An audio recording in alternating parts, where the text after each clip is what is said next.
Bismillahirrahmanirrahim. Assalamualaikum warahmatullahi wabarakatuh.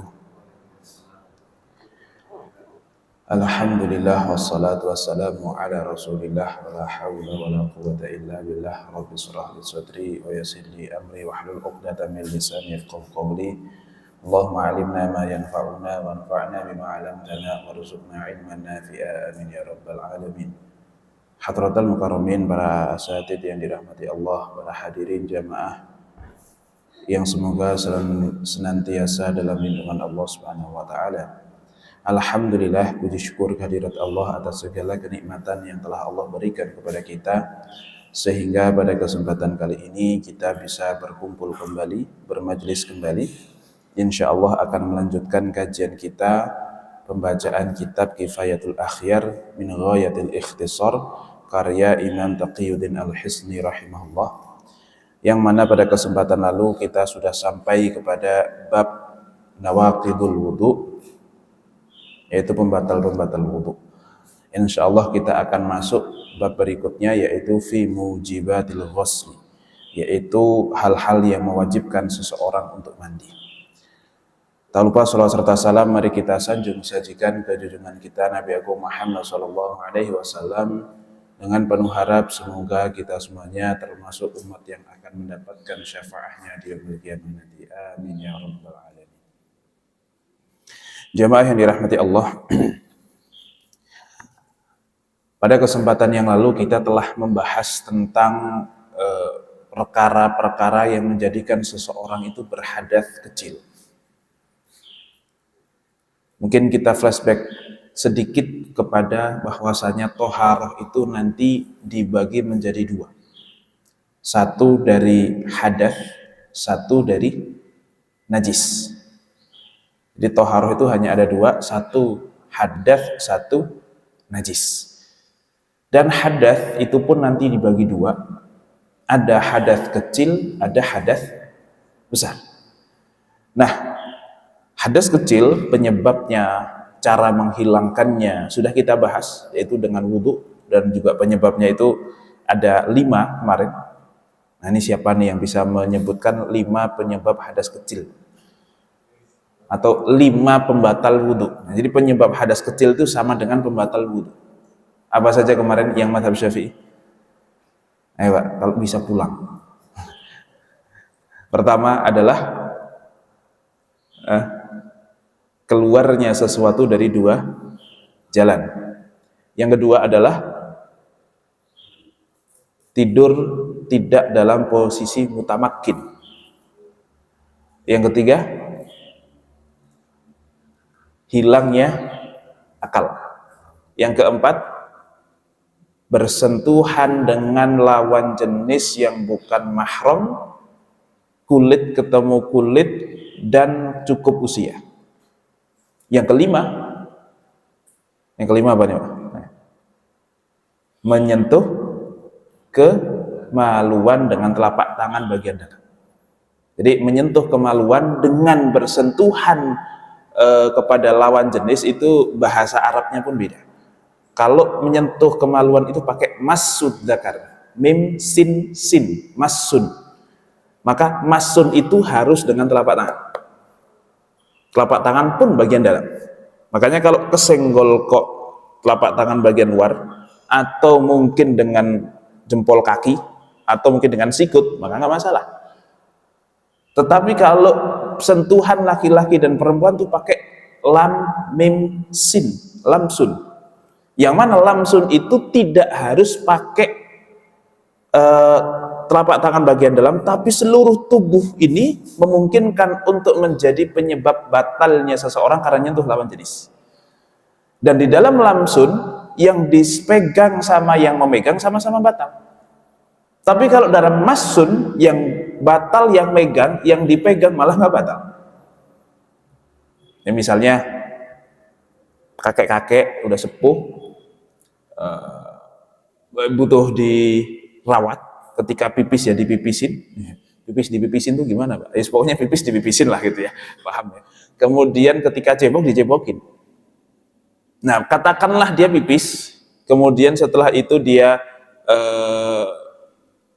cebok begitu, kemudian dia wudhu, setelah wudhu kemudian ternyata ya katakanlah ya ada sesuatu yang mengharuskan dipegang lagi kemaluannya, sama seseorang laki-laki yang kemudian katakanlah perawatnya atau anaknya begitu, dipeganglah kemaluannya si bapak yang sepuh ini, tapi dia sudah kondisi wudhu.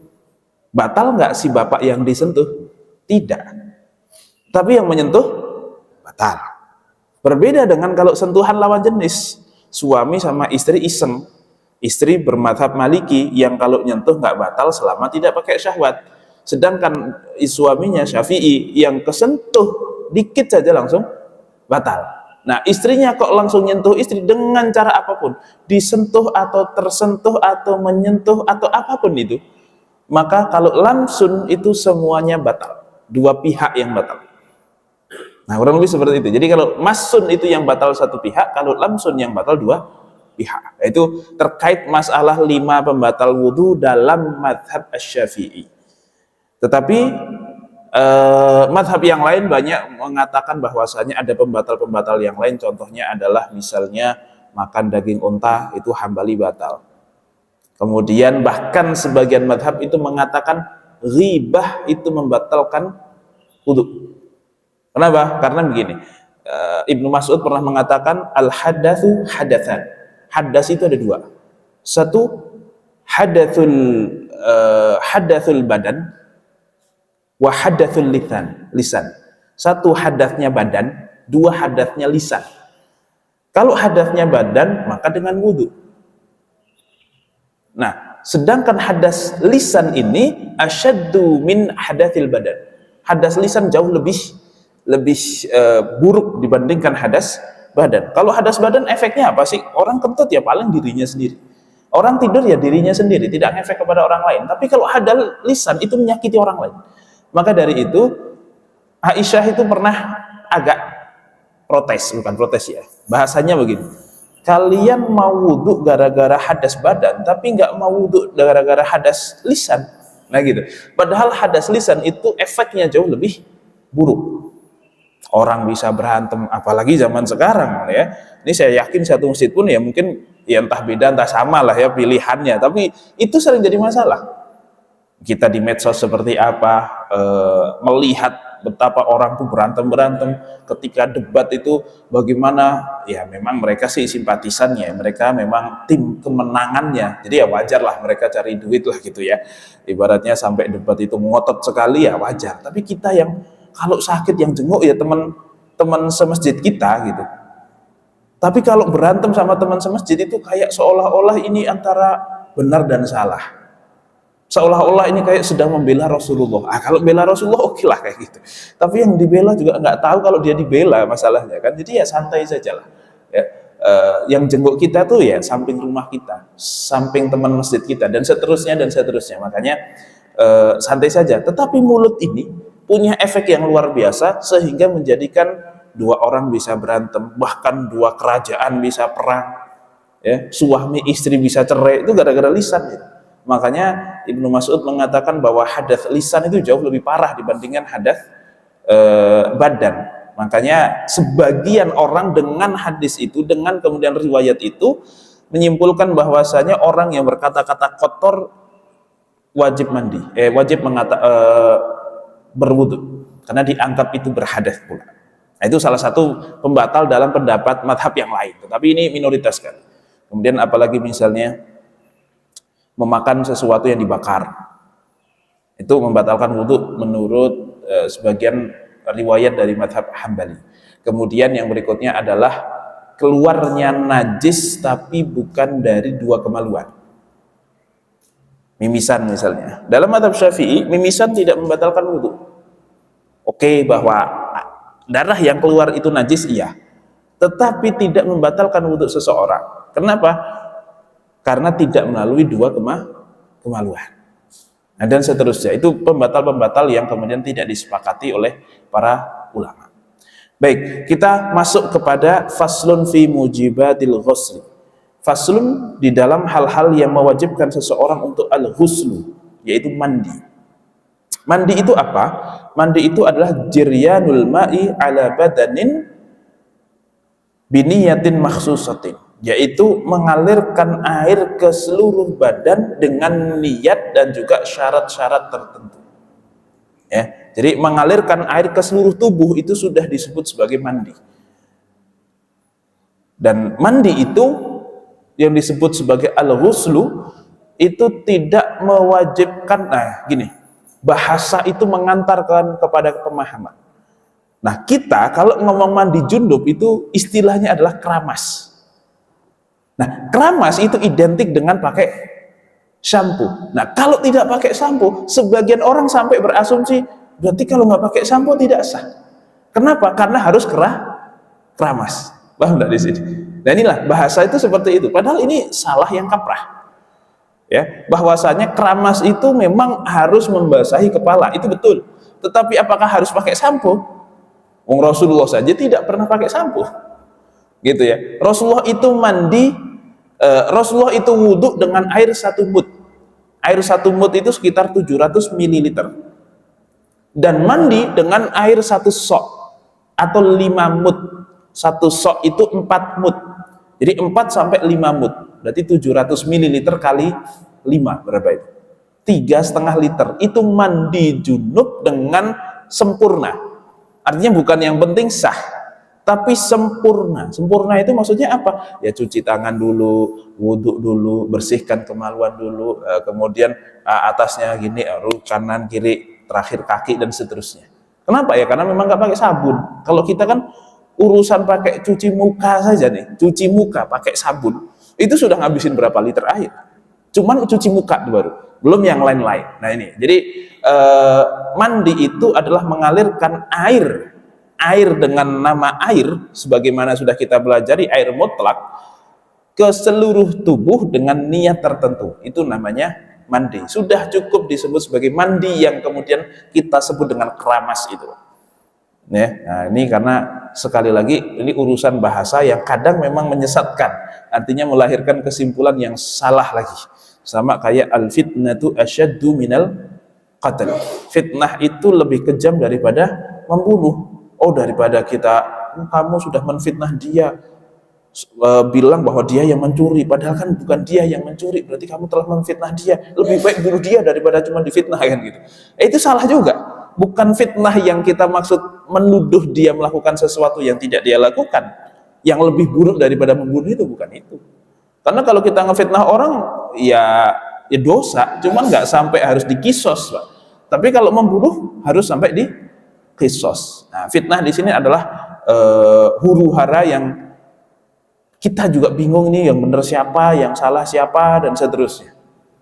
Atau ya kadang intinya ada suatu ujian yang memilukan, itu sudah disebut sebagai fitnah ya. Kayak sekarang nih saudara-saudara kita di Gaza itu ya sedang terfitnah, sedang mendapatkan fitnah dari musuh-musuhnya.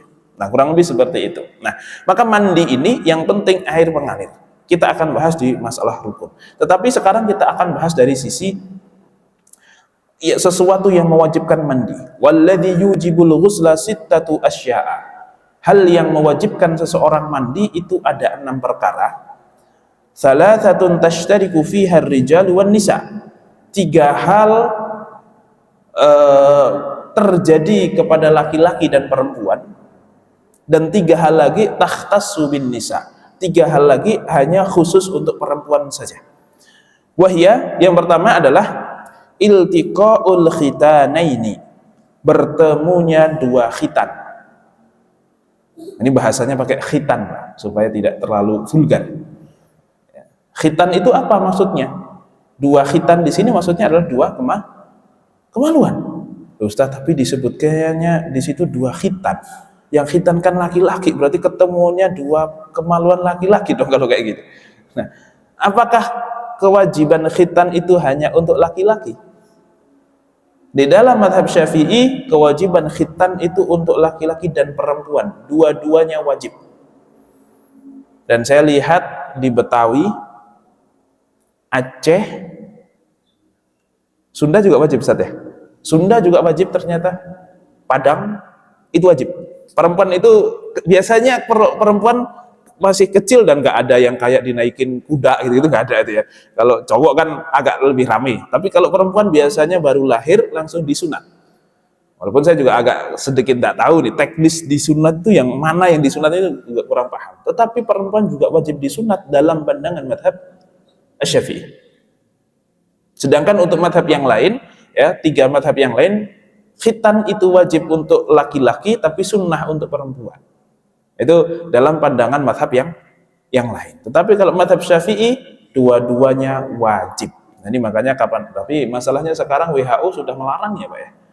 Nah, dikatakan itu adalah praktek yang ilegal. Gitu. Sehingga sebagian dari bidan yang tadinya berani nyunat, sekarang sudah tidak berani nyunat perempuan lagi. Karena memang dikatakan itu sesuatu yang bisa jadi malpraktek. Karena pernah ada kasus di Afrika, di khitan terus pendarahan terus meninggal atau apa, tapi itu juga 1 dari sekian juta gitu ya kasus itu, tapi akhirnya menjadikan aturannya itu berubah. Baik. Nah, bertemunya 2 khitan, apa yang dimaksud bertemunya 2 khitan itu? Yaitu tidak hanya bertemu tetapi taghyibul hasyafah. Taghyibul hasyafah. Hasyafah itu mohon maaf kepala. Dan harus sampai taghyib, kepalanya itu harus hilang. Entah hilang kemana, pokoknya hilang. Nah, baru kemudian disebut sebagai atau mewajibkan seseorang untuk mandi. Meskipun wa illam yunzil, meskipun tidak yunzil, nazalal mani, meskipun tidak keluar air mani. Ini innallaha la yastahyi minal haqq. Ini memang ilmu ya Pak ya. Yang paham-paham, yang nggak paham ya udah kan, kita lihat kayaknya ya harusnya nih baca beberapa tidak paham ini bocah-bocah ini kan. Baik. Wa huwa ibaratun an taghyibil hasyafah au qadriha fi ayyi farjin kan. Di dalam kemaluan yang manapun.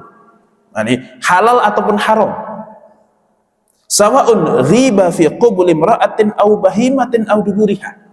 Baik di farjinya atau kubulnya, kita pakai bahasa kubul ya, tahu ya Bu ya, kubul itu depan, dubur itu belakang ya. Kubul itu memang depan, dubur itu artinya memang belakang, bukan itu, bukan, dubur itu artinya adalah belakang. Makanya ada dalam sebuah hadis, bacalah Allahumma Allahumma a'inna ala dzikrika wa syukrika wa husni ibadatik. Rasulullah memberi saran kepada Ibnu Mas'ud, bacalah ini fi duburi kulli sholat, di duburnya setiap sholat, maksudnya di belakang setiap sholat gitu. Nah, maka dubur itu artinya belakang. Nah, baik di kubulnya perempuan, ini terlepas sah atau tidak sah, au bahimatin bahkan, ataupun hewan. Ini tentu berbicara masalah fikih, sampai batasan mana sesuatu itu mewajibkan seseorang untuk mandi. Au duburihima, ataupun di duburnya. Au duburi rajulin saghirin au kabirin, bahkan di dalam, mohon maaf, duburnya laki-laki. Jadi laki-laki kepada laki-laki pun mewajibkan mandi. Mau yang tua ataupun yang muda, hayyun au mayyitun. Objeknya itu laki-laki atau objeknya itu hidup ataupun meninggal. Wa yajibu aidan 'alal mar'ati bi ayyi dzakarin dakhala fi farjiha hatta dzakarul bahimati wal mayyiti was-sabi wa 'ala dzakarin mulijin fi duburihi. Dan begitu pula menjadi wajib buat si perempuannya yang kemudian menjadi objek gitu ya, dengan zakar yang mana saja, entah zakar laki-laki atau zakar hewan, baik di dubur ataupun di kubul, baik di kubul ataupun di dubur. Ini penjelasan secara lebih rincinya, bahwasanya itu semuanya mewajibkan seseorang untuk mandi janabah. Wa yasiru sabiyyu wal majnunu al mulaju fihi ma junubaini bila khilaf. Ya. Fa in irtasala sabiyyu wa huwa mumayyizun sahha ghusluhu wa la yajibu alaihi i'adatu idza balagha. Taib. Dan kemudian yang berikutnya juga adalah mayit yang sudah dimandikan, kemudian setelah dimandikan, mohon maaf katakanlah ada yang nakal begitu, kemudian menjadi objek, entah kubulnya entah duburnya, maka si mayit ini tidak perlu untuk dimandikan ulang. Karena begini, konsepnya agak sedikit berbeda antara kewajiban seseorang mandi gara-gara junub dengan kewajiban seseorang mandi karena meninggal. Karena meninggal itu salah satu penyebab seorang wajib mandi. Wajibnya mandi orang yang janabah, baik karena apapun itu sebabnya, maka kewajibannya itu terikat dengan kewajiban setelahnya, yaitu sholat. Kalaulah dia belum wajib sholat, maka belum wajib untuk melakukan mandi. Sehingga selama dia belum mau sholat, tidak perlu mandi. Dan kalau sudah mandi dan belum sholat, kok terjadi lagi, ya harus mandi lagi. Kurang lebih seperti itu. Artinya nggak peduli itu mandi terjadi berapa kali, dan janabah, penyebab janabah terjadi berapa kali, yang penting pas mau sholat itu harus sudah suci. Berbeda dengan orang yang meninggal. Maka kewajiban mandi orang yang meninggal, ya walaupun orang meninggal tidak wajib mandi sih Pak, orang meninggal itu wajibnya dimandikan gitu ya. Kewajiban mandi buat orang yang meninggal itu karena dia meninggal. Artinya meninggalnya sekali, maka wajib dimandikannya juga sekali. Sunnah diwudukannya sekali, maka bukan karena dia wajib mandi, bukan karena mau sholat, tetapi karena setelah meninggal. Artinya kalaupun dia diwudukan kemudian disentuh sama istrinya, batal nggak istrinya? Istrinya batal wudunya Pak. Suaminya meninggal, terus dimandikan, diwuduin. Setelah itu istrinya nyentuh dia, istrinya batal. Istrinya batal. Tetapi apakah si suami yang sudah almarhum itu perlu diwudukan lagi? Nggak perlu. Kenapa? Dia sudah tidak ada kepentingan untuk sholat. Bahkan kalaupun dia katakanlah junub lagi, itu pun tidak perlu untuk mandi. Kenapa? Karena kewajiban dia untuk mandi itu karena meninggal, bukan karena mau sholat. Makanya kalaupun, karena sebagian begini, istri nggak boleh megang suami yang sudah dimandikan, dikafani. Kenapa? Karena dia sudah wudhu, nanti batal. Tenang, dia nggak akan sholat lagi kok. Jadi kewajiban dia atau dia diwudukan itu karena setelah meninggal, bukan karena mau sholat. Tapi istrinya batal, ya. Tapi suaminya yang sudah meninggal itu tidak apa-apa. Untuk kemudian dipegang lagi, kemudian nanti apakah perlu wudhu lagi? Tidak perlu. Karena kasihan kan juga kadang saya melihat istri-istri yang kemudian suaminya meninggal, mau nyentuh untuk yang terakhir kalinya, tapi sudah tidak boleh. Kenapa nanti harus wudhu lagi suaminya gitu? Tidak masalah. Karena dia tidak ada kewajiban untuk sholat. Jadi dia wudhu itu karena dia meninggal. Jadi cukup sekali saja. Nah gitu, kurang lebih seperti itu. Dan tentu kalau seorang mayat yang hanya bisa menjadi objek, tidak mungkin menjadi subjek, gitu ya. Karena tidak mungkin laki-laki yang sudah meninggal kok berjima dengan istrinya yang masih hidup, tidak mungkin. Makanya di dalam zina itu, yang bisa terpaksa melakukan zina itu menjadi tidak haram kalau seseorang terpaksa. Dan yang bisa dipaksa itu hanya perempuan. Kalau laki-laki, kenapa kamu zina? Saya dipaksa. Tidak mungkin, laki-laki tidak bisa dipaksa untuk berzina. Kalau terjadi, maka ya memang dianya juga mau gitu. Ya paham ya? Karena tidak mungkin laki-laki kok zina itu dipaksa, itu tidak mungkin. Tapi kalau perempuan zina dipaksa itu bisa, diperkosa itu bisa. Laki-laki tidak mungkin. Kalau terjadi berarti memang dia juga mau. Itu dua hal yang berbeda. Oke. Nah, berdasarkan hadis Aisyah radhiyallahu taala anha, anna Rasulullah sallallahu alaihi wasallam qala, "Idzal taqal khitanani aw massal khitanu al khitana wajabal ghuslu fa'altuhu ana wa Rasulullah faghtasalna." Ketika dua khitan sudah bertemu, maka wajib untuk mandi. Aku pernah melakukan itu bersama Rasulullah, kata Aisyah. Maksudnya wa in lam yunzil, meskipun tidak keluar. Jadi selama sudah masuk, meskipun tidak keluar, maka wajib mandi. Itu yang pertama, penyebab wajib yang pertama. Yang kedua adalah wa inzalul mani, dan keluarnya air mani. Maka kapanpun air mani itu keluar, sawa'un kharaja minal makhrajil mu'tadi aw min thuqbatin fis sulbi awil khasiyyati 'alal madhhab, baik dia keluarnya itu sesuai dengan tempat keluarnya atau mungkin tidak sesuai dengan tempat keluarnya. Ini bahkan dikatakan kalaupun keluarnya itu dari telurnya gitu. Nah, ini kan ngeri sekali kalau terjadi gitu ya. Tapi itu mewajibkan seseorang untuk mandi. Dan wal aslu fi dzalika qauluhu sallallahu alaihi wasallam, dalilnya adalah innamal ma'u minal ma'i. Sesungguhnya air itu karena sebab air.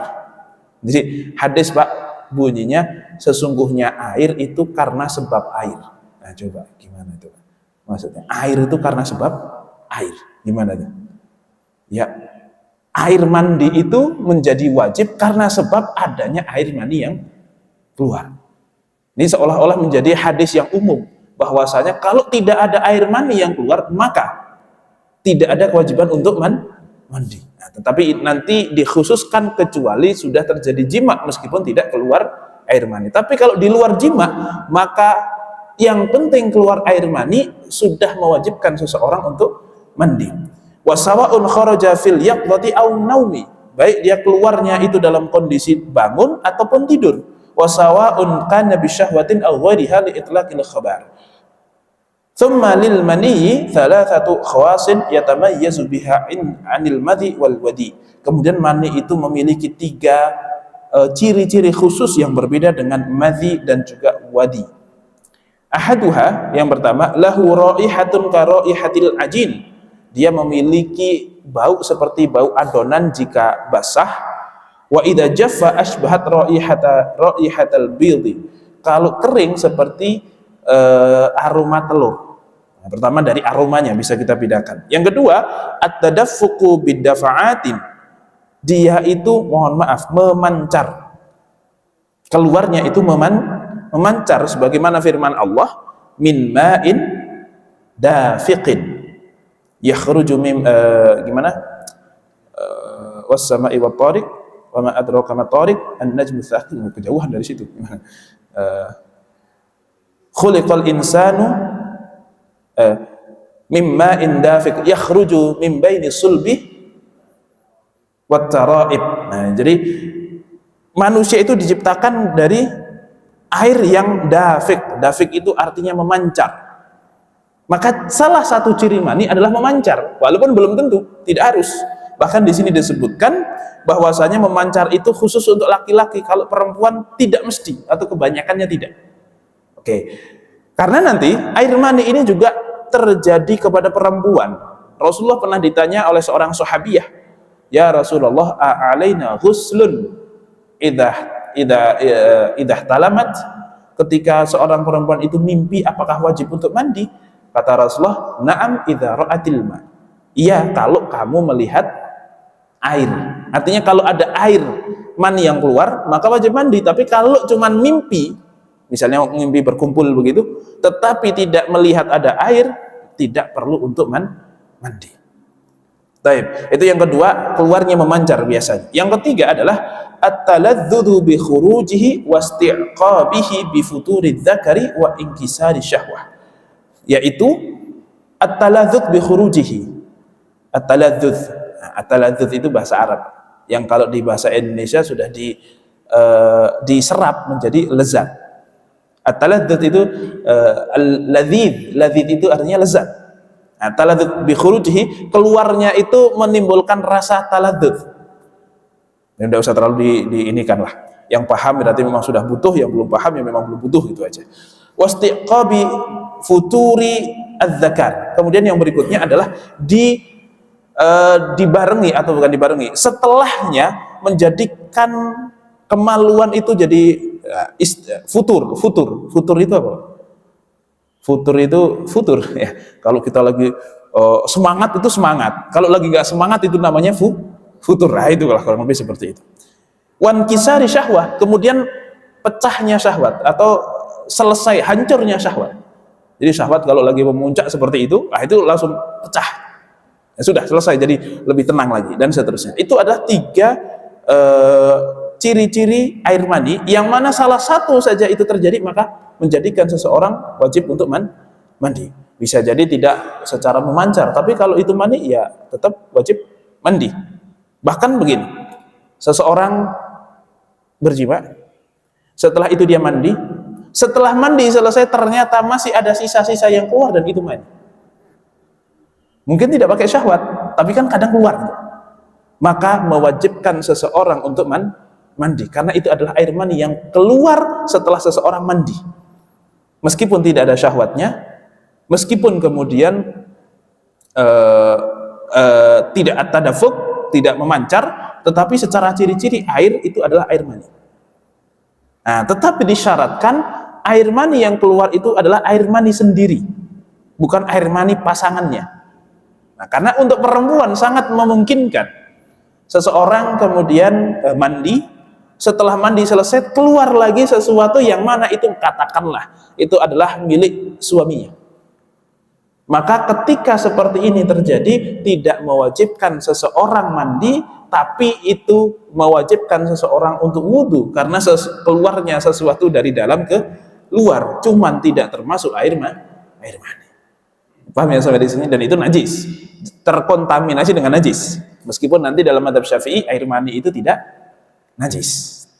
Oke, jadi kalau keluar pas mandi, setelah mandi selesai kok ada keluar netes begitu, terus dilihat, oh ini punya suami misalnya, maka tidak diwajibkan bagi si perempuan untuk kemudian mandi. Oke, itulah yang kedua, yaitu keluarnya air mani. Baik keluarnya itu dengan cara yang halal ataupun dengan cara yang haram. Jadi nomor satu adalah masuk meskipun tidak keluar, yang nomor dua itu pokoknya keluar meskipun tidak masuk. Paham ya? Jadi dua-duanya ya. Masuk meskipun nggak keluar atau keluar meskipun tidak masuk, itu sama-sama mewajibkan mandi. Insyaallah paham ya Pak ya? Nah kalau yang nggak paham ya berarti memang belum saatnya paham. Pokoknya itulah. Kemudian yang berikutnya, wa minha al-mautu. Yang ketiga adalah meninggal. Jadi ini terjadi pada laki-laki dan perempuan kan, ketemunya dua khitan juga terjadi, keluarnya air mani juga terjadi kepada keduanya. Yang ketiga adalah al-mautu, yaitu meninggal. Wa huwa yujibul ghusla lima ruya an Ibnu Abbas radhiyallahu taala anhuma, bahwasanya Rasulullah sallallahu alaihi wasallam pernah bersabda, "Igsiluhu bima'in wa sidrin." Mandikanlah jenazah tersebut dengan air dan juga sidrin. Sidrin itu daun bidara. Daun bidara itu mungkin daun yang agak wangi gitu kali ya. Ya artinya pakai wewangian lah untuk memandikan seseorang yang kemudian meninggal. Tetapi meninggal yang wajib dimandikan adalah meninggal yang bukan syahid. Adapun orang yang meninggal dalam kondisi syahid, maka tidak perlu untuk dimandikan. Ya. Cuman pernah ada satu kejadian. Nah ini hebatnya seorang sahabat. Makanya sahabat itu sebenarnya kalau dibilang soleh ya nggak yang soleh-soleh amat. Kadang ada yang nggak terlalu soleh juga gitu. Tetapi satu hal yang tidak bisa dibeli dari sahabat itu loyalitas kepada Rasulullah itu yang tidak bisa ditawar. Kalau kita kok kemudian ustadz kita atau kiai kita atau pimpinan kita minta sesuatu, kok kita lagi makan nih Pak, di setengah-tengah makan, atau mungkin lagi ngopi gitu ya, katakanlah sore-sore lagi ngopi, masih ada setengah kopinya, sambil makan gorengan, terus dipanggil sama ustadz ini, ya kita masih, oh ya itu maksudnya ngabisin kopi dulu, ngabisin gorengan baru berangkat. Tapi ini zaman Nabi, ada seseorang yang bukan makan, lagi berkumpul sama istrinya, ada panggilan perang, langsung berangkat sampai nggak mandi, dan ternyata meninggal, syahid. Terus Rasulullah itu bingung, heran. Biasanya malaikat kan, Rasulullah melihat malaikat. Biasanya malaikat tuh nggak ribet. Orang kalau meninggal dalam kondisi syahid itu tidak perlu dimandikan. Kenapa kok dia itu dimandikan sama malaikat lagi? Akhirnya nanya sama istrinya, kok suami kamu itu meninggal?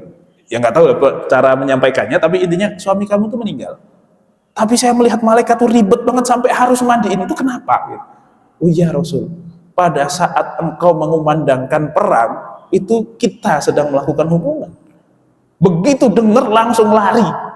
Bayangkan sedang melakukan hubungan, langsung lah lari. Kita ngopi saja, ya oke, habisin kopi dulu. Nah, itulah sahabat itu loyalitasnya sampai seperti itu. Sampai nggak sempat mandi, akhirnya mati syahid, kemudian dimandikan sama malaikat karena junubnya, bukan karena dia sedang atau meninggal. Karena kalau orang mati syahid itu tidak perlu untuk dimandikan lagi, bahkan tidak perlu untuk disolati dalam sebagian mazhab. Jadi makanya sahabat Nabi kalau kita lihat ya memang ada kurang-kurang ya, kadang ya juga ada yang nakal juga, ada Pak, misalnya dengan nakal lucunya, misalnya Nuaiman atau ya lucu-lucu lah sahabat itu, ada yang polos, ada yang apa segala macam. Tapi satu hal yang kemudian kita garis bawahi, sahabat itu punya loyalitas yang sangat tinggi kepada Rasulullah Shallallahu Alaihi Wasallam. Yang kalau kita hidup di masa itu belum tentu kita seperti itu. Bahkan kadang saya suka ngiri, enak ya kalau jadi Anas bin Malik gitu, jadi bisa membersamai Rasulullah terus ini. Tapi setelah saya pikir-pikir, iya kalau saya hidup di masa itu kemudian jadi salah satu bagian dari sahabat Nabi, misalnya jadi seperti Anas bin Malik yang jadi pembantunya Rasulullah, atau mungkin Ibnu Mas'ud gitu ya, atau Abu Hurairah atau siapapun. Ya kalau jadi temannya Abu Jahal, Abu Lahab, repot juga kan gitu.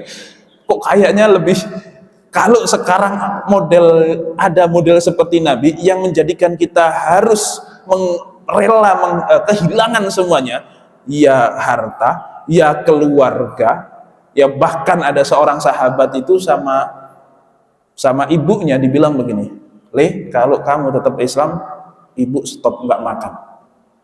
Coba bayangkan ibunya sendiri.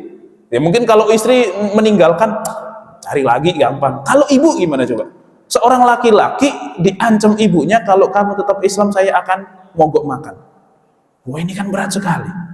Tapi dia dengan kokoh mengatakan, karena ini Islam, ya, ini terkait dengan Islam bukan hal yang lain.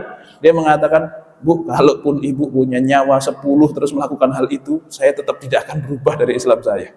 Justru malah setelah itu, wah ini orang sudah tidak bisa diapa-apain. Akhirnya malah ibunya makan juga sih akhirnya gitu. Tapi betapa dia kokohnya luar biasa ketika sudah ngomongin loyalitas ke Islaman. Kalau kita di zaman sekarang kira-kira, nah ini kan kita, anak kita disakiti saja sudah senewan gitu ya. Kehilangan istri, kehilangan orang tua itu kayak gimana? Itu agak susah terbayangkan kalau posisinya kita. Cuman ya nggak tahu kalau kita di masa itu, ya semoga saja kita menjadi sahabat. Tapi nggak usah dibayangkan, kita sudah di sini sekarang. Dan alhamdulillah kita beriman kepada Allah dan beriman kepada Rasulullah, yang Rasulullah menyebut kita sebagai ikhwani, yaitu kita tuh saudara, ikhwannya Rasulullah Shallallahu Alaihi Wasallam. Ya, yang sahabat agak protes, bukankah kami ikhwan engkau ya Rasulullah? Bukan, kalian itu ashabi. Ikhwani itu adalah orang yang datang setelah kita. Dia tidak melihatku, tapi dia mau beriman kepadaku. Nah itu kita. Nah, ini maka Rasul itu membanggakan orang-orang modelan kayak kita. Makanya selama kita masih muslim, apapun kemudian hidupnya itu lontang-lantung, ngopi, ngerokok, katakanlah begitu ya, tiap hari kerjaannya nongkrong aja, tetapi kok masih loyal sama Islam, sama Nabi Muhammad dengan kadarnya gitu ya, maka itu sudah masuk ke dalam kategori ikhwani. Kata Rasul, wis bagus lah gitu. Akhir zaman kan begitu ya, kurang lebih seperti itu ya. Kalau mau maksain seperti Imam Syafi'i, lingkungannya juga sudah beda, kedua orang tuanya juga sudah beda, guru-gurunya juga sudah beda, maka ya agak susah lah ya. Wajarnya kita di sini itu sekarang ya nongkrong ya pantas gitu. Bayangkan Imam Syafi'i nongkrong gitu kan nggak pantas sama sekali kan. Ya untungnya kita bukan Imam Syafi'i, jadi nongkrong masih oke gitu kan ya. Agak-agak sedikit gibah ya oke. Padahal di masjid itu Pak, habis kajian sambil makan, sambil gibah itu ya kadang ada juga. Ya masih agak pantas lah gitu. Memang bukan Imam Syafi'i, bukan sahabat, bukan siapa-siapa. Ya kita umat akhir zaman, katakanlah. Ya. Jadi semuanya itu berpotensi untuk menjadi orang yang lebih baik. Baik, itu adalah 3 hal yang kemudian khusus untuk atau terjadi kepada laki-laki dan perempuan. Kemudian yang berikutnya, wa thalathatun takhtassu biha an-nisa, dan 3 perkara yang ini khusus untuk perempuan, yaitu al-haidhu wan nifasu wal wiladatu. 1 haid, 2 nifas, 3 adalah wiladah, melahirkan anak. Nah, jadi seseorang yang suci dari haid, suci dari nifas, dan juga melahirkan, itu wajib untuk mandi. Mewajibkan seseorang untuk mandi artinya menjadikan seseorang berhadas besar. Berdasarkan 1 ayat, wala taqrabuhunna hatta yadhurna fa idza tatahharna fa'tuhunna min haitsu amarakumullah. Dan janganlah kalian dekati mereka, istri-istri kalian itu, sampai mereka itu suci. Apa yang dimaksud suci di sini? Suci di sini itu tidak sekedar darahnya itu terputus, Tidak sekedar darahnya berhenti, tapi terhenti darah kemudian mandi janabah, baru laki-laki atau suaminya boleh untuk mendekatinya. Ya, mendekati dalam tanda kutip. Ya. Yang dilarang seseorang kepada istrinya ketika sedang berhalangan itu adalah isna'u kulla syai'in illan nikah, kata Rasulullah. Lakukanlah segala sesuatu kecuali satu, nikah. Nikah itu maksudnya apa? Nikah di sini maksudnya adalah kumpul. Selama tidak kumpul maka tidak masalah. Tetapi nanti di madhab lain, di qaul yang lain dalam madhab Syafi'i itu yang haram adalah al-istimta, bercumbu baina surrati war rukbah, antara pusar sampai lutut. Mungkin antara pusar sampai lutut itu tidak haram lidzatihi, tidak haram secara itunya yang haram, tetapi sad dan lidzari'ah, untuk menutup pintu keharaman, yaitu kalau sudah sampai ke situ maka kemungkinan untuk bablas itu lebih besar, sehingga dari awal sudah dibatasin jangan sampai di situ. Karena Rasulullah pun ketika Aisyah sedang berhalangan, Rasulullah menggunakan atau Aisyah disuruh untuk menggunakan izar, sarung gitu ya, antara pusar sampai lutut, kemudian Rasulullah bermesraan dengan beliau. Artinya seorang Rasulullah yang ahfadhu li irbatihi, yang kemudian lebih kuat untuk menjaga syahwatnya saja itu menutupinya, apalagi kita yang gampang sekali gitu ya, yang gampang sekali. Nah ini tentu dua hal yang berbeda. Oke, tetapi seseorang yang haid mewajibkan seseorang untuk mandi berdasarkan juga satu hadis, idza aqbalatil haidatu fada'is shalah. Ketika kalian sedang haid, darahnya sedang keluar, fada'is shalah, maka tinggalkanlah salat. Fa idza dhahaba qatruha faghsili anki dam wa shalli, maka mandilah kemudian salatlah. Jadi perempuan yang sedang haid wajib untuk mandi, kemudian nanti salat. Nah, ada satu pertanyaan begini. Pertanyaan ini datang kepada Ibunda Aisyah radhiyallahu taala anha di saat Islam pada saat itu sudah sampai ke kota Irak, sudah ke kota sudah melebar ke banyak hal. Mungkin ini sudah zamannya Utsman bin Affan atau bahkan Sayyidina Ali. Kemudian ada seorang sahabiah, ada seorang tabi'in bertanya kepada Ibunda Aisyah, "Wahai Aisyah, apakah kami mengqadha puasa tetapi tidak mengqadha salat padahal kami sedang haid? Kok malah yang diqadha puasa bukan sholat? Padahal selama ini kita tahu bahwasanya yang lebih penting dan lebih utama itu adalah ibadah sholat, ibadah puasa." Apa kata Sayyidah Aisyah? "Aharuriyatun anti?" Apakah kamu seorang Haruri? Haruri itu apa? Haruri itu ternyata kota di mana di sana itu banyak Khawarij. Khawarij bersumber itu dari kota Haruri yang ada di kota Irak, yang ada di negara Irak pada saat itu. Nah, kenapa menanyakan demikian? Karena ternyata orang Khawarij itu beribadahnya lebih rajin daripada kita, sampai mereka tetap mewajibkan perempuan haid untuk sholat karena saking takutnya meninggalkan sholat. Tapi saking takutnya meninggalkan sholat bukan karena taat kepada Allah, tapi takut kalau saya nggak sholat nanti saya disiksa, kalau saya nggak sholat nanti saya nggak masuk surga. Padahal esensi daripada ibadah itu ketaatan atau melakukan ritual. Nah ini Pak, ibadah itu ketaatan kepada Allah atau melakukan ritual. Lebih penting taatnya daripada ritualnya. Maka meskipun dia itu bersusah payah atas sebuah ritual, tapi kalau bukan berdasarkan ketaatan, ya salah. Misalnya, saya akan menyembah Allah dengan cara berdiri dari pagi jam 7 sampai jam 5 sore di bawah terik matahari tidak bergerak. Itu jauh lebih berat daripada sholat 5 waktu, Pak. Tapi kira-kira yang lebih berat itu apakah kemudian diterima sama Allah?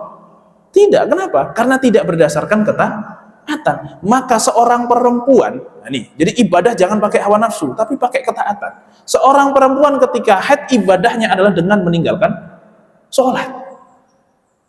Ibadahnya seorang perempuan yang sedang haid adalah tidak masuk masjid, adalah kemudian meninggalkan baca Al-Quran dan seterusnya, tidak berpuasa dan seterusnya. Ya memang itu ibadah yang diperintahkan oleh Allah kepada seorang perempuan yang sedang haid, intinya taat. Lah tapi masa ibadah malah nggak sholat? Ya itu, siapa yang mengatakan ibadah sama dengan sholat? Ibadah itu sama dengan taat. Diperintahkan untuk nggak sholat, ya nggak sholat, justru malah haram lalu sholat. Nah ini jadi perempuan yang sedang haid maka hukumnya wajib untuk meninggalkan sholat dan tidak perlu untuk mengqadanya.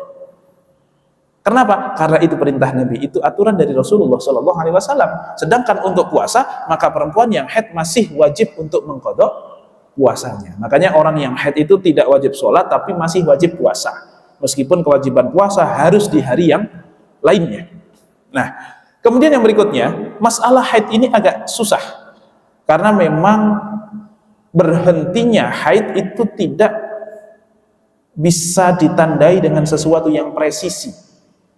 Ya perempuan biasanya kalau belum nikah, belum punya anak itu masih agak bisa gampang lah, tanda-tandanya gampang. Tapi begitu punya anak, apalagi sudah KB apa segala macam, wadah repotnya luar biasa.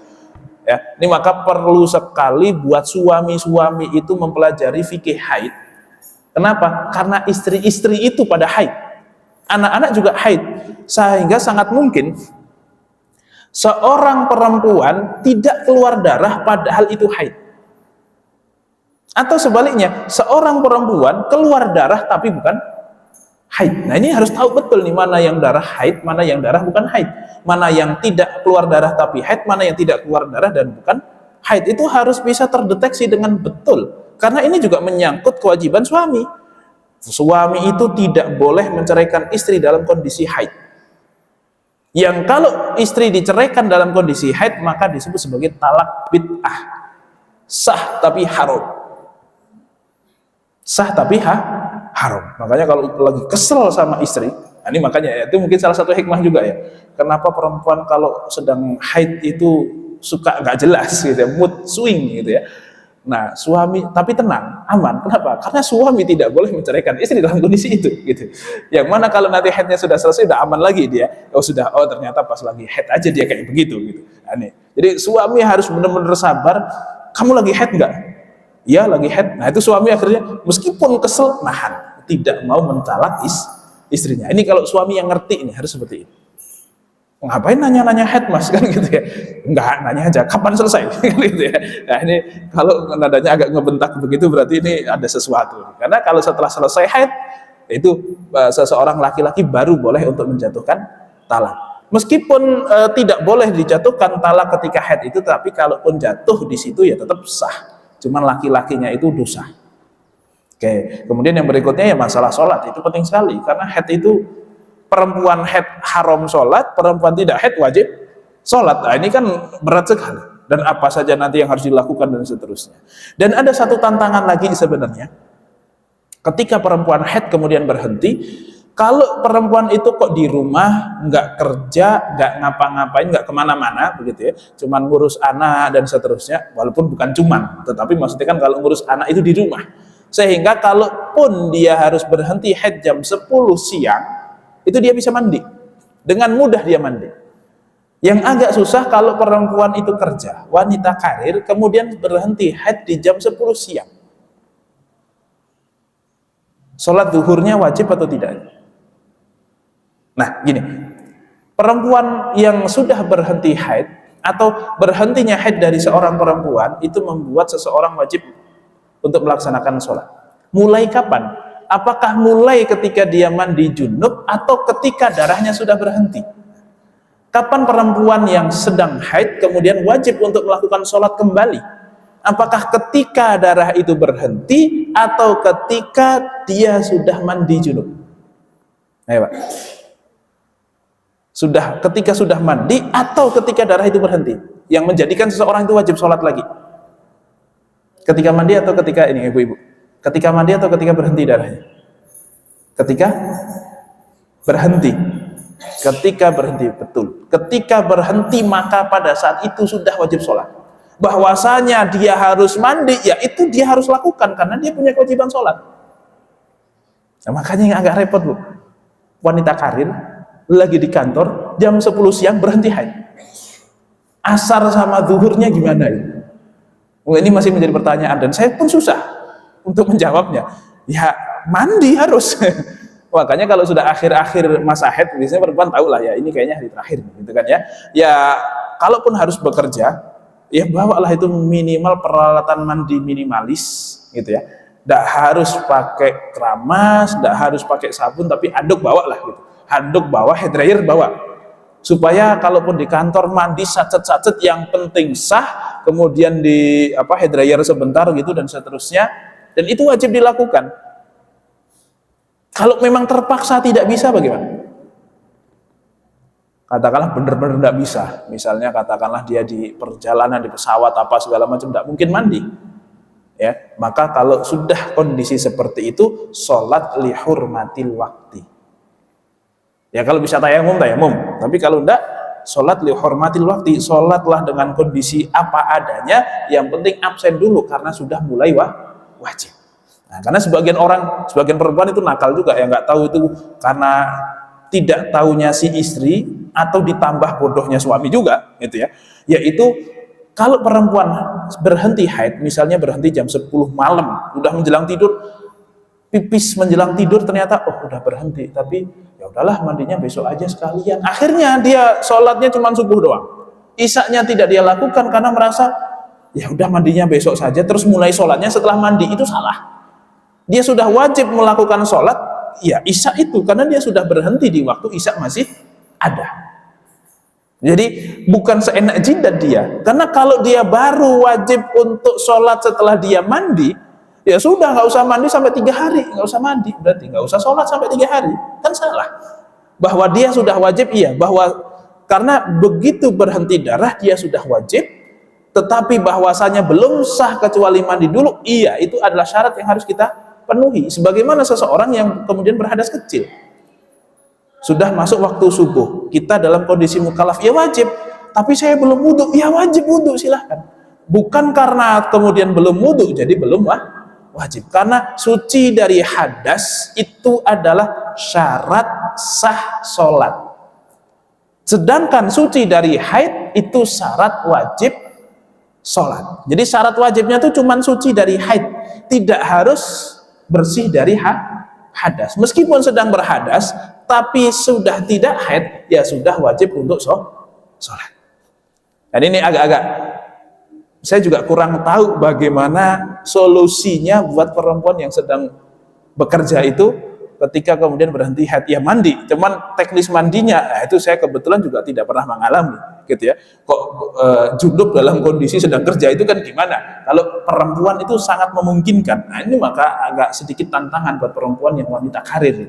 Ini salah satu konsekuensi yang harus siap dihadapi ketika memang perempuan kok kerja, maka harus tahu bahwasanya ketika kerja kok berhenti haid itu apa yang harus dilakukan, apa yang perlu dipersiapkan, bagaimana tips and triknya supaya tetap bisa mandi junub dengan benar, tanpa harus kerjanya itu terbengkelai. Itu satu tantangan lah buat para ibu-ibu atau akhwat-akhwat di sini untuk mengetahui hal itu. Baik. Dan yang berikutnya adalah nifas. Kalau nifas sama persis dengan haid. Nah, dan kapan seseorang wajib mandi dari haidnya? Yaitu ketika berhenti. Nah, pertanyaannya begini. Seseorang itu kemudian haid 3 hari, darah keluar 3 hari. Setelah itu hari keempat darahnya berhenti. Yang mana kalau dia tidak tahu apakah ini berhenti betulan atau nanti akan keluar lagi. Nah, misalnya gini, saya terangkan dulu. Orang haid 3 hari, darah 3 hari, 2 hari kosong, artinya hari ke-5, hari ke-6 darah lagi, kemudian setelah itu barulah berhenti yang total. Berarti total durasi haid itu 6 hari. 3 hari darah, 2 hari kosong, 1 hari darah, kemudian setelah itu berhenti, maka 6 hari semuanya haid. Cuman bisa jadi pas hari ketiga, kemudian hari keempat selesai, tidak ada darah, itu kan tidak ada yang tahu apakah nanti darahnya keluar lagi atau tidak. Maka pada saat itu dia sudah wajib untuk mandi dan sholat.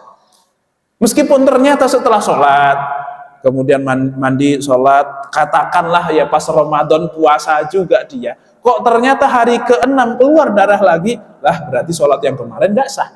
Tapi nggak apa-apa meskipun sholat dalam kondisi haid, karena taunya dia sedang tidak haid. Tapi wajib mandi, kecuali kok dia terbiasa haid itu memang 3 hari darah, 2 hari kosong, tapi nanti akan keluar darah lagi. Maka kalau sudah terbiasa, ya sudah, nggak usah mandi dulu. Dah, ntar aja sekalian, ini tipu-tipu ini berhentinya belum saat ini. Ini pasti nanti keluar darah lagi, kemudian baru selesai, kemudian saya baru mandi. Maka boleh kalau memang terbiasa dengan hal itu. Cuman konsekuensinya adalah ketika di hari ke-6 kok nggak keluar darah ini kan gitu ya, kok nggak keluar ini darah, hari ke-7 kok nggak keluar, ya sudah, berarti wajib untuk mandi saat itu, kemudian mengqadha hari ke-4, hari ke-5 yang tidak sholat karena menyangkanya haid. Dan tidak apa-apa mengqadha banyak karena taunya ini masih durasi haid untuk hari biasanya. Ternyata muncul lagi di hari ke-9, lah berarti yang selama ini nggak sah juga, misalnya gitu. Ya itulah, perempuan agak-agak susah. Memang masalah haid itu adalah masalah yang susah. Ya, jadi Ustadz saya itu pernah bilang begini, bab yang paling susah dalam fikih itu adalah bab haid, dan itu terjadi pada perempuan, yang mana efeknya terjadi kepada laki-laki. Jadi memang perempuan itu banyak hal yang susah dimengerti oleh laki-laki. Jadi kalau laki-laki kok nggak terlalu ngerti perempuan, itu ya memang wajarnya begitu. Ya entah laki-lakinya yang terlalu bodoh atau perempuan yang terlalu susah untuk dimengerti, kan gitu ya. Jadi haidnya saja, masalah fikihnya saja, fikih perempuan itu susahnya luar biasa. Itu kata dosen saya, ya, yang beliau Dr. Al-Azhar bilang begitu gitu ya. Apalagi kita yang cuma laki-laki biasa, seorang suami yang nggak terlalu ngerti-ngerti amat, ya wajar kalau nggak tahu banyak hal. Kalau kemudian tidak peka, tidak terlalu ngerti, ya wajar gitu. Baik, itu terkait dengan masalah haid dan nifas. Kemudian yang terakhir adalah wiladah, yaitu melahirkan, dengan dalil seseorang yang melahirkan anak itu maka sama dengan melahirkan atau keluar air mani, karena anak itu adalah air mani yang jadi. Maka seolah-olah dia keluar air mani, sehingga mewajibkan anak untuk, atau seorang perempuan untuk sholat. Nah, apakah terbayang bagaimana kalau dia melahirkan setelah itu langsung nifas? Oke, kalau melahirkan langsung nifas, maka tidak perlu untuk kemudian mandi 2 kali nanti. Ya sudah, itu nanti dirapel jadi 1 saja ketika selesai nifas. Tetapi sangat memungkinkan seseorang melahirkan tanpa nifas, atau ada jeda, misalnya begini. Dan ini pernah kejadian.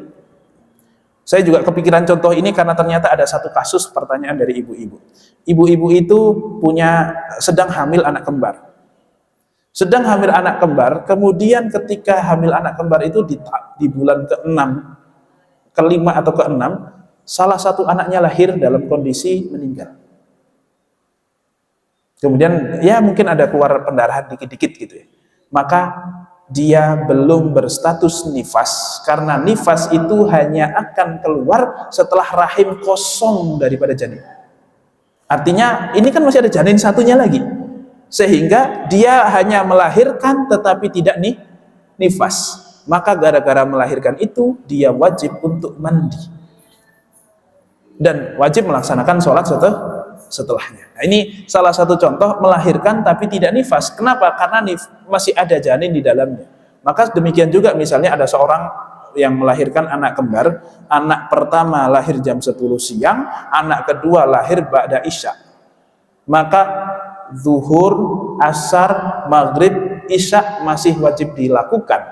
Kenapa? Karena dia belum selesai melahirkan, maka belum ada nifas.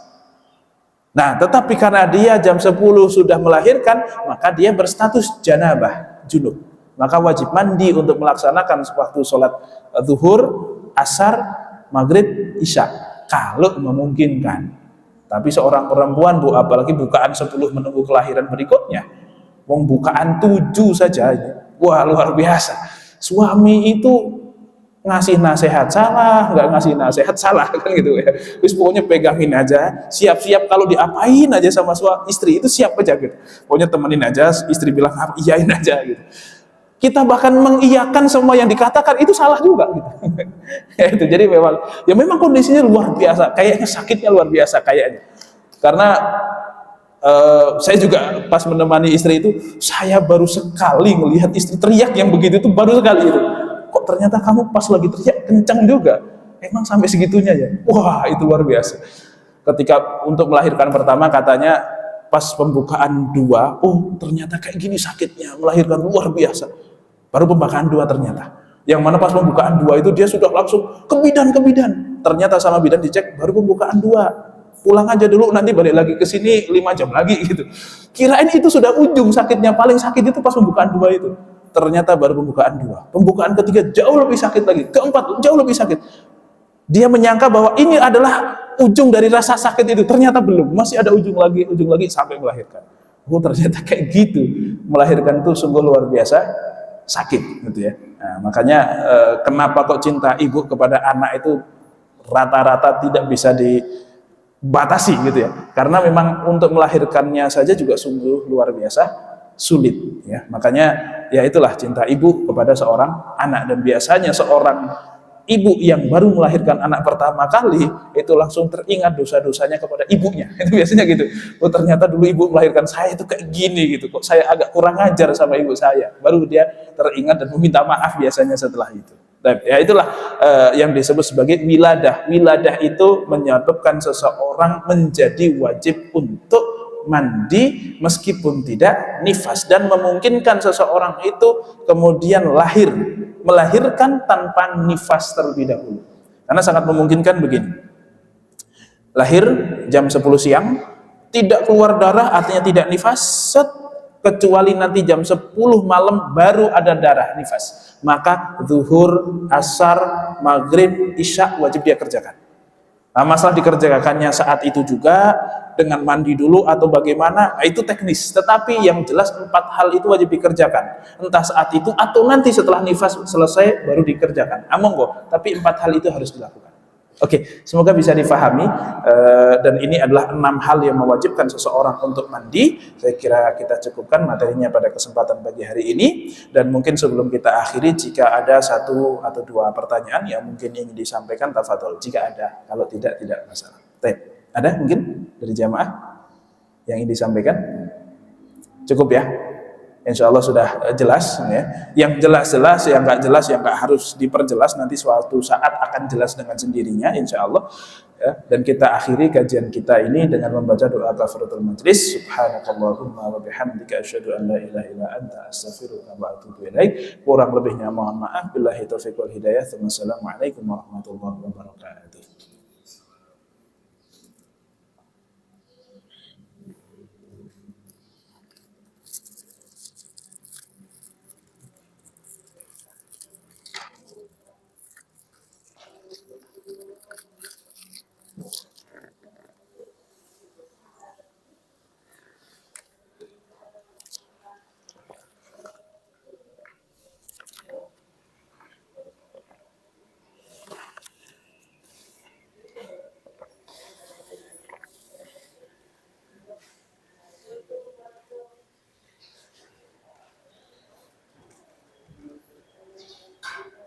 يخرج من بين الصلب والترائب